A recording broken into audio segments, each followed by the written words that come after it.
Welcome. Deltarune is a game jam-packed with mysteries. Who's the knight? Why is Rousey so suspicious? What is hyperlink blocked? But one thing I find most interesting is the mystery of what happened to Des. Did someone kill her? Did someone kidnap her? Did she run away?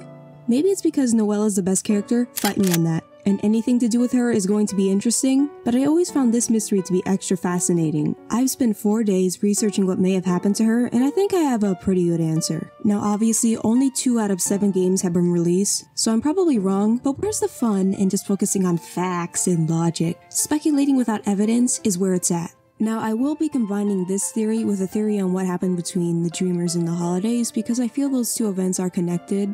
I.e. Des' disappearance caused the families to stop being friends. So if you're like, oh my god, what does all this extra information have to do with Des' disappearance? Don't worry, I'm just laying foundation, because I think what happened between the 2 families is highly relevant to what happened to Des. Also, I think the family drama is just as interesting as Des' disappearance. Wow, Des' disappearance, disappearance.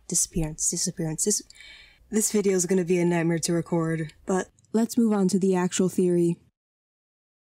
But before we begin, I'd like to shout out Toby Fox.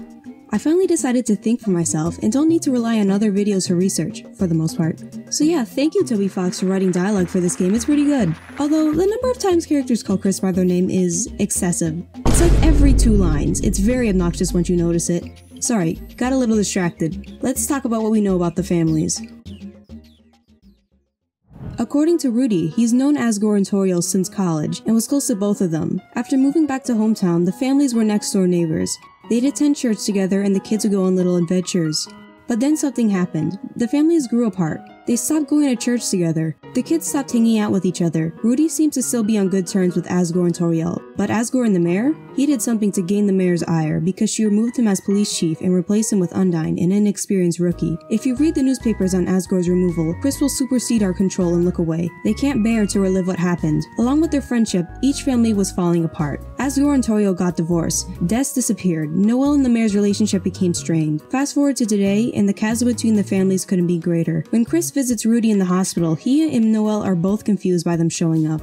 Noelle doesn't even consider Chris a friend, despite them knowing each other better than anyone else. Now, there's no evidence connecting all these events together, but it'd be strange if they weren't related. Can you imagine how confusing things would be if each of these events were separate subplots? It makes more sense from a writing perspective that all of these events are components of a single subplot. It goes something like this. We learn that the families used to be close but no longer are. We learn about Rudy's illness and Noelle's fear of losing her father. We learn Noelle's mother is the mayor of hometown and has a strained relationship with her. We see the Asgore Toriel cringe compilation. Chris and Noelle become closer over the course of Chapter 2. We're introduced to the mystery of Des' disappearance and Asgore's removal as police chief. We learn the mayor sees the police as an obstacle, which may hint to why she fired Asgore. The mayor is built up to be this cold-driven person, and the time to meet her is fast approaching. All this is going to lead to some sort of confrontation between the 2 families. They'll air out all their grievances with each other and hopefully come together in time for the roaring. In the Deltarune summer newsletter, Toby stated that Chapter 3 isn't going to be very heavy plot-wise. Most likely it's because the family drama is a big component of Deltarune's plot, and since Noelle won't be joining us in this Dark Fountain, we won't be able to advance that subplot with the holidays further. The festival the mayor's been meticulously planning is tomorrow, and the church that both families attend is also having a service tomorrow. So after closing Chapter 3's Dark Fountain, we're bound to see all members of both families interact. That being said, Des' disappearance, Asgore's termination, Toriel and Asgore's divorce, Noelle's relationship with her mother, the fallout between the Dreamers and the holidays, they all must be connected, with Des' disappearance as the catalyst and Asgore's termination as the facilitator. Moreover, I believe the bunker, or the shelter, is in some way involved in this subplot too. If you go to the bunker in Chapter 2, you'll have this exchange.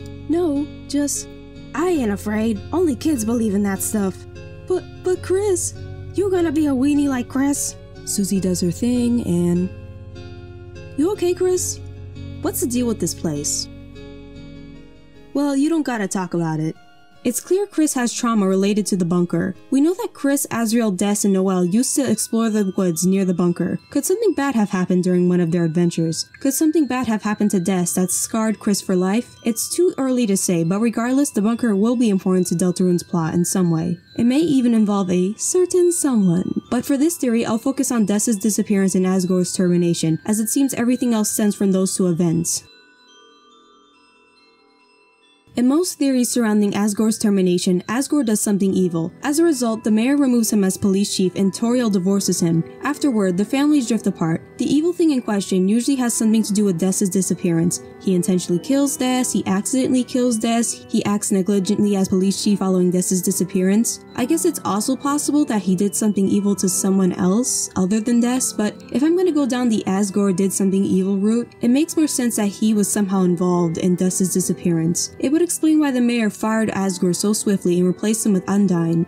It also mirrors how in Undertale, Toriel left Asgore after he started killing children. However, I don't think Asgore directly caused Des's death, because if he did do something like that, he'd likely be in jail. The mayor definitely has the power to pull some strings and get him locked up if she so pleases. And even if there isn't enough evidence to lock him up, he would definitely be under police surveillance. Also, if Asgore was suspected of killing Des, it would be well known in town. Remember, hometown is a small town, and rumors spread like wildfire in small towns. The residents would view him with suspicion, and he wouldn't have a good reputation like he does in the games. There's also the fact that Rudy still speaks with him with love and admiration. Would Rudy, a loving father, speak so highly of someone who killed his daughter? Even if it wasn't on purpose, do you really think Rudy would still be friends with this man? You may be saying, maybe Rudy believes Asgore is innocent, but if that's the case, why is Rudy's marriage still intact? Sure, there seems to be some tension between him and the mayor, but it seems to center around the way the mayor parents Noelle, not that she believes Asgore killed Des. Maybe this is a me thing, but if my wife was ruining my best friend's life by falsely accusing him of murdering my daughter, there'd be a lot of tension between us. And finally, there's Toriel. If Toriel divorced Asgore because he killed Des, why does she allow Chris to be around him? When Toriel learns Chris went to Asgore's shop, why isn't she upset that her child was in the same room with a child killer? In Undertale, the game where Asgore is a child killer, Toriel does everything in her power to stop us, a child, from leaving the ruins and confronting Asgore. So clearly, Asgore did something bad enough to cause the mayor to fire him and Toriel to divorce him, but not bad enough to ruin his friendship with Rudy or make Toriel want to prevent us from seeing him. Most likely, he acted negligently as police chief when Des first went missing. This caused the mayor to blame him for her daughter's disappearance, so she fired him. Rudy, on the other hand, is more empathetic towards Asgore and doesn't blame him for what happened to Des. As for Toriel, it seems that there were problems in their marriage beforehand, with Asgore's negligent behavior pushing her over the edge. As for Des's disappearance, it's possible it's related to the bunker in some way. Maybe all 4 kids were in danger and Asgore had to make some tough decisions to save as many kids as possible. Okay, you're probably thinking right now, I can't believe I wasted my time watching you regurgitate a theory that has been discussed in better videos. And I know how you feel. As I was writing the script, I was worried I was repeating the same points other people had already made. But as I was reviewing dialogue for this game, I found this interesting line. Makes me wonder if she even needs the police, or if they're just getting in her way. And that's when it hit me. It wasn't because of something Asgore did, it was because of something the mayor did. It all makes sense. The mayor was doing something morally questionable, possibly related to finding Des. Asgore, as police chief, stood in her way, so she fired him. This caused a massive disagreement between the two families. Rudy sided with Asgore, Toriel sided with the mayor, which resulted in a falling out. It especially makes sense for Noelle's character. Her theme is called Lost Girl, and boy has she been taking nothing but L's. First she loses her sister, then she loses Chris and Asriel, who are like a second family to her. Then she loses her mom as the relationship becomes more and more cold and distant. And now, the only good person left in her life, her father, is dying of cancer or something. It's actually really horrible. But what did the mayor do? Before we speculate on what the mayor did, what do we even know about her? The first thing we know about her is that she's a workaholic. Despite having no charisma, she stands unopposed as the town's mayor due to her obsessive work ethic. Thanks to the mayor's hard work, hometown's crime rate is near 0. If you try speaking with the mayor, you'll be told she's busy working on the festival set to happen tomorrow. Another thing we know about her is she's a very strict parent to Noelle. According to her husband Rudy, the mayor is hard on Noelle to a fault. According to Noelle, she'd rather remain locked outside her house than ask her mom for the key, because she's afraid of how mad her mom gets when she's disturbed at work. But when the mayor wants something to happen, she puts all her energy and effort into it, to the point where she neglects other aspects of her life. She definitely would have approached finding her daughter in the same way. The mayor strikes me as someone who's very hands-on and wants to always be in control of a situation. While trying to find Des, she may have gotten a little too eager. Police investigations have a lot of rules and regulations as to not taint the investigation or cause someone's rights to be violated and the case to be thrown out. You know, there are these things called civil rights that prevent you from just like breaking into people's houses and looking through all their things. The mayor may have wanted to, let's say, bend the rules to speed up the investigation. Maybe she suspected someone in town and wanted to bring them in without enough evidence. This is something Asgore, as police chief, would have stopped her from doing, so she fired him and replaced him with the more zealous Undyne. Undyne strikes me as the type of person to bend the rules in the name of justice. I know those dogs were not read their Miranda rights. But even after the mayor gained control over the situation, she still couldn't find her daughter. This made her want to drown her pain in more work. She became more obsessive with her job. She lowered the crime rates to 0, but even so, she couldn't solve the crime that took her daughter away. She became more cold and distant towards Noelle, getting angry at her when she disturbed her at work. So far, this theory does explain why Rudy still likes Asgore despite his wife hating her. He doesn't blame Asgore for following the rules, but may still understand why his wife acted as she did. After Asgore was fired, he became depressed. He started his flower shop to make ends meet, but poor financial decisions put his family in a bad situation. After all, in Chapter 1, he's fallen behind on his rent, and the mayor is threatening to evict him. His habit of giving away flowers for free couldn't have made things better. There was tension growing in Asgore and Toriel's relationship long before Des's disappearance. His poor financial decisions were just a straw that broke the camel's back. I know that financial problems causing an already deteriorating relationship to implode is far less interesting than Toriel leaves her husband after he joins a Willie and Afton fan club and starts slaughtering children. But this is a far more grounded explanation that better fits Deltarune's tone. That doesn't mean we can't have juicy drama. As stated earlier, I don't believe Asgore directly caused Des's disappearance. But if he didn't do it, who did? Was anyone involved, or did Des run away? Is she alive or dead? And if she's alive, where is she? And how does the bunker play a part in all this? I have answers to all these questions. Let's start with if she's alive or dead. I believe she's still alive. Firstly, there's no evidence she's dead. All the characters refer to her disappearance, not her death. Secondly, Toby Fox has done a great job of setting up the mystery of Des's disappearance. In the Spamton sweepstakes, there's an orphan page with a guitar on it called Find Her. He's clearly challenging us to find where Des is, which would be weird if Des was dead in a ditch somewhere. Finally, there's the Goner Code. For a more in-depth analysis on the Goner Code, watch Half-Fred Chaos' video on it. The link is in the description. It goes something like this. Where am I? Hello? Anyone? Is anyone out there? Someone. Anyone. Can anyone hear me? It's dark. It's so dark in here. Someone. Anyone. If you can hear me, say something. No one can hear me, can they? I guess not. To be honest, I'm not even sure if I can hear myself. It's so quiet in here. And yet sometimes, I swear, I hear something like scratching?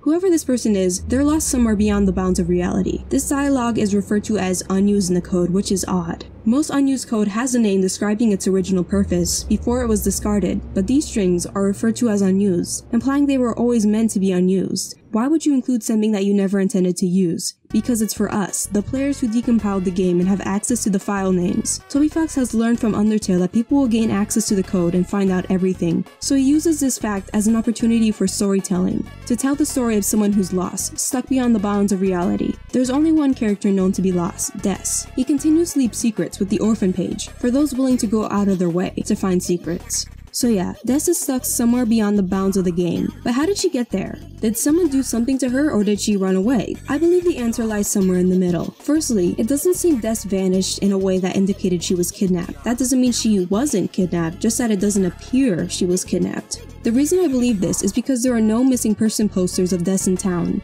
If she disappeared but left her belongings behind, that indicates that someone did something to her. In that case, the police would assume she was in imminent danger. But if she disappeared along with a bag of clothing and her phone, that indicates she ran away. The police would be less frantic since she left of her own accord and isn't necessarily in danger. What's interesting about Des is no one in hometown talks about her with concern. Sure, they reminisce about her fondly, but they don't seem to express concern about what happened to her or where she is. Recall that hometown is a small town with virtually no crime. Even though Des disappeared many years ago, it'd still be on people's minds. There would still be a missing person poster of her, even if it's only in the police station, but there isn't. If you went off of what's in town, you wouldn't even know she existed. Noelle is the only person who seems to care that Des is missing. This would suggest that Des ran away and people assume she's safe somewhere living her best life. Police in real life sometimes take missing person cases less seriously if they believe the person ran away. And just like in real life, being a runaway doesn't mean you're in less danger. If anything, it means you're in more danger since you're spending a lot of time outside traveling by yourself. It seems Des ran away, but something bad happened to her. We know something bad happened to her afterward because of the Goner Code. She doesn't seem to like what's happening to her, implying she's stuck in a situation she doesn't want to be in.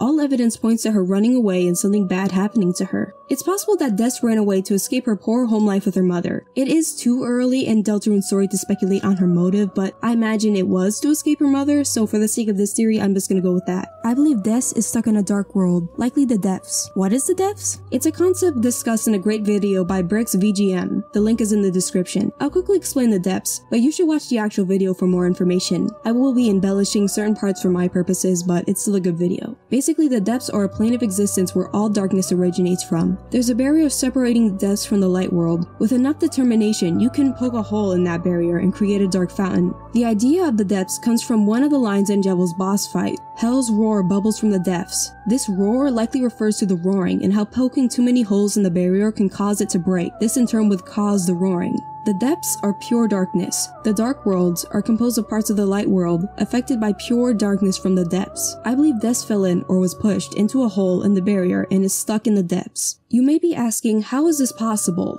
The holes in the depths are dark fountains. If you fall into one of those, you just fall into a dark world, not the depths. However, it's clear that some dark fountains are made of a purer darkness than others. For example, Rousey's dark fountain seems to be composed of pure darkness. That explains why any Darkner can safely reside in Castletown without turning into stone. It also explains why Rousey doesn't turn into stone when in a dark world other than his own. He's made of pure darkness. It's possible that a dark fountain can be so pure that it leads directly to the depths. Now, how would Des fall into one of these dark fountains? Who would have had access to such a— It's Gaster. Now I know you're probably sick of this guy by now. All of my videos are about him, but it's because I'm starting to believe Gaster may be more important to Deltarune's plot than we first realized, and I'll explain why later. Regardless of that, I believe Gaster has access to one of these super pure dark fountains because of the experiments described in Entry 17. Let's do a recap of Entry 17. Alfie's determination experiment entries are labeled with numbers, with Entry 17 being missing. However, Gaster's Entry 17 is not the missing entry, because there's a separate Entry 17 written by Alphys in the game files. It's obvious that Entry 17's experiment has nothing to do with determination. This means that Entry 17 is from a separate experiment. Let's go over Entry 17 again, even though you're probably sick of hearing it. Entry 17. Dark, darker, yet darker. The darkness keeps growing. The shadows cutting deeper. Photon readings negative. This sex experiment seems very, very interesting. What do you two think? This experiment talks a lot about darkness. The darkness keeps growing, shadows cutting deeper, photon readings negative. A photon is an elementary particle and the smallest form of electromagnetic radiation. The electromagnetic spectrum includes all forms of radiation. Radio waves, microwaves, X-rays, gamma rays, and visible light. That's the most important one, visible light. If something has no photons, it means it's completely empty and devoid of light. Sounds exactly like my life. Just kidding. Sounds exactly like the depths. I believe Entry 17's experiment was about dark fountains. According to Gaster, this dark fountain is composed of pure darkness. The next experiment talked about in Entry 17 was to go into this dark fountain and see what happened. Gaster's followers talk about his experiments going wrong, him falling inside his creation and shattering across time and space. In reality, Gaster threw himself into his creation, his dark fountain, on purpose. But things did go wrong. He never came back. People assumed he was shattered across time and space, but why do they think this? It's because his creation has special properties that can bend time and space. If he ever left the depths, he likely escaped into a strange, unfamiliar world in a different part of time and space. I believe Gaster, whether it's Gaster from Deltarune's world or Gaster from Undertale's world, is in the bunker experimenting on a pure dark fountain. I believe this because of the connection from Gaster to the bunker. If you go into the bunker, it makes these weird noises. If you look in the code, you'll find that the sound file being played is called muse_smile, slowed down. Muse_smile is the sound that plays during Entry 17, which documents Gaster's experiments with dark fountains. It's clear that this sound is in some way associated with the dark fountains, which means there's a dark fountain in the bunker. What makes things clearer is the room ID of the bunker. It's 17. Okay, I just dumped a lot of information on you, so let's recap what I've been talking about before moving on. Des is stuck in the depths, a plane of existence where all darkness originates from. Some dark fountains are purer than others. If you enter a dark fountain composed of pure darkness, you'll enter the depths. Entry 17 is about Undertale Gaster's experiments on pure dark fountains. The bunker is playing the exact same noise that was in Entry 17 and has a room ID of 17. It's likely that Gaster is inside the bunker experimenting on a pure dark fountain. This means Gaster is the only person in town who has access to an entrance into the depths. So, if Des is trapped in the depths, it means she either broke into the bunker and jumped in, Or Gaster lured her into the bunker and pushed her into the depths. He seems to have learned his lesson from last time and no longer wants to use himself as a guinea pig, meaning he needs to use other people in order to continue his experiments on dark fountains. And so, he somehow lured Des into the bunker and pushed her into the depths. I honestly, truly didn't think you'd fall for that. If I'd known you let yourself get captured this easily, I would have just dangled a turkey leg on a rope from the ceiling. You may be thinking this is all a load of speculation, which it is, but there's compelling evidence that there's someone in town pushing people into the dark fountains. Don't believe me? Let's go back to the first 10 minutes of Chapter 1. When Chris and Susie enter the supplies closet, the door behind them is initially open. Then, for some inexplicable reason, it closes, ensuring they will fall into the dark fountain. No one ever seems to talk about this. The door closes for no explainable reason. It's my belief that the knight is waiting outside the supplies closet for someone to walk inside so they can close the door on them and trap them in the dark world. You may be saying there's no way someone was lying in wait for us, since there's no one in the hallway, but you can't see the entire hallway in this cutscene, so it's possible that someone is waiting just outside of our vision. But why don't Chris and Susie notice this person, you may be asking? That's where Gaster comes back into the equation. Gaster can teleport, so he may have hidden somewhere out of view, teleported to the door, and closed it. Still not convinced there's a serial pusher in town? Recall the events of Chapter 2. Noelle and Birdley are in the computer lab. They fall asleep, which is why they think that the events of Chapter 2 are a dream. Someone, who is presumably hiding in the closet, opens a dark fountain and traps them inside. Gaster is doing this so he can continue his experiments on dark fountains. He might even want to cause a roaring to have more things to experiment on. It all makes sense. Except it doesn't.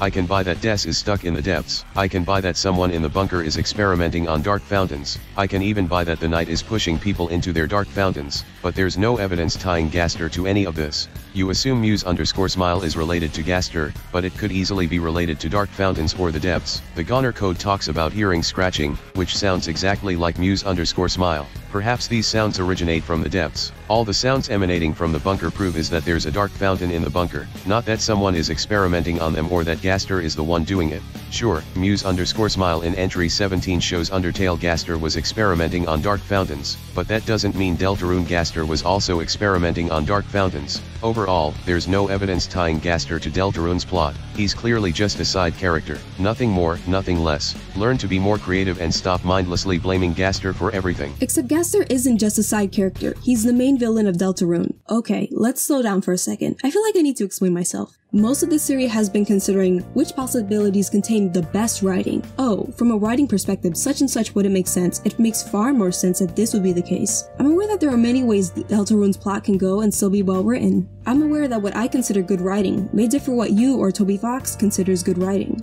I'm also aware that Deltarune Chapter 3 may take too much inspiration from its TV theme and do what a lot of TV shows do, have 2 good seasons then rapidly fall off in writing quality. However, I can't in good conscience suggest a theory that I think is poorly written. So far, this game has been pretty good. Sure, the plot is kind of ridiculous, in a good way, but in general, the characters can be taken seriously.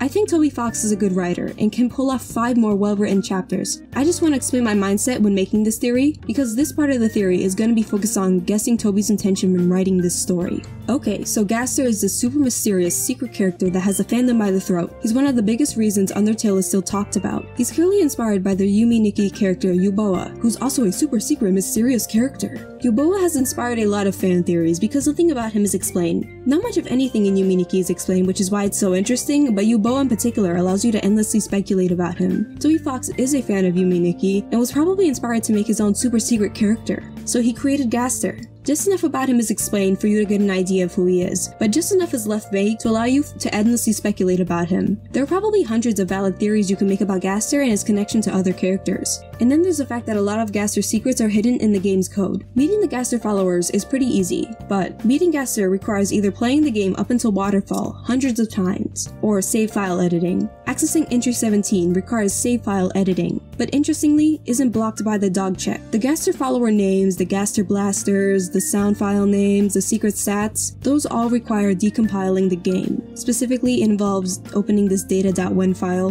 Why would Toby Fox put so much effort into an irrelevant side character? Why is an irrelevant side character talking about Deltarune's prophecy on Deltarune's website years before the game was released? Most importantly, why is an irrelevant side character the one to hijack Undertale's Twitter and announce the official release of Deltarune? And why is he the first person we meet in Deltarune? It wasn't to theory bait people and make the game popular. Toby has said on multiple occasions that he didn't want Undertale to become popular, and at times he wished he could stop people from talking about the game. He put all this effort into Gaster because he's not an irrelevant side character, he's highly relevant to Deltarune's plot. It's well known that Toby came up with Deltarune before Undertale, which means if Gaster was an important character, he existed before most of the other Undertale characters. When he started making Undertale, he couldn't find a way to insert Gaster into its plot but still wanted him in the game, so he made him a super secret, mysterious side character. He included foreshadowing for his personality, motives, and involvement in Deltarune's plot, and his plan worked marvelously because people love to speculate about him. Imagine if Gaster wasn't in Undertale at all. If/when we meet him in Deltarune, would anyone care? Of course not. But because of the status he's gained in the fandom, if/when we meet him in Deltarune, everyone's gonna lose their minds.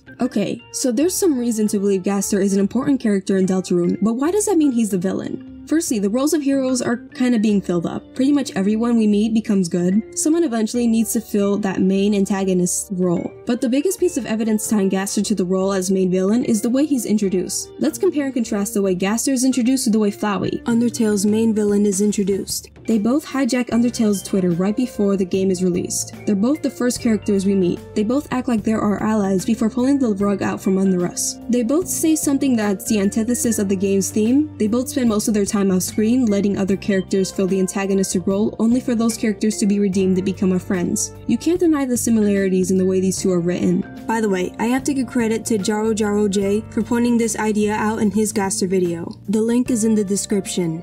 With all this in mind, let's finally answer what happened to the Dreamers in the holidays. In the good old days, the two families were very close. The parents were all college buddies. The kids were best friends and would spend their time exploring. On several occasions, they explored the forest near the church they attend. On one of these days, they discovered the bunker. Some time passes and Des is coming to a breaking point in her life. She can't stand her mother's cold, demanding ways and needs an escape. She runs away and falls into the clutches of Gaster. It's impossible to know what Gaster said to coax her into the bunker. Maybe he said that she could have wonderful adventures in the bunker's dark world. Regardless, Gaster convinces her to jump in, or pushes her into, the dark fountain. Due to it being made of pure darkness, she falls directly into the depths. The depths is where she remains for several years. She calls out for help, but no one can hear her. Back in the light world, her family is distraught. Asgore, as police chief, heads the investigation into her disappearance. The mayor, possibly suspecting Gaster, wants to violate some law or civil right to bring him in, but Asgore refuses. So the mayor fires him and replaces him with Undyne, the passionate young rookie. After the mayor fires Asgore, the two families drift apart. Perhaps the mayor prevented Noelle from seeing Chris and Asriel due to the animosity she has for their father. Asgore, turning his gardening hobby into a full-time job, opens Flower King, but a series of poor financial decisions leaves his family in a bad place. Toriel is unable to support her husband's failing business with her measly teaching salary. Her and Asgore's marriage had been in a bad place for a while. Asgore screws up and gets fired as police chief. Then he makes matters worse by opening a flower shop instead of getting a more stable job. She divorces him and kicks him out of the house. In the holiday household, the mayor's obsession with work has only gotten more extreme, and her authoritarian parenting style more strict. She's overly hard on Noelle. Rudy, with his more laid-back parenting style, is usually able to even things out. Fast forward to today, and the families are strangers.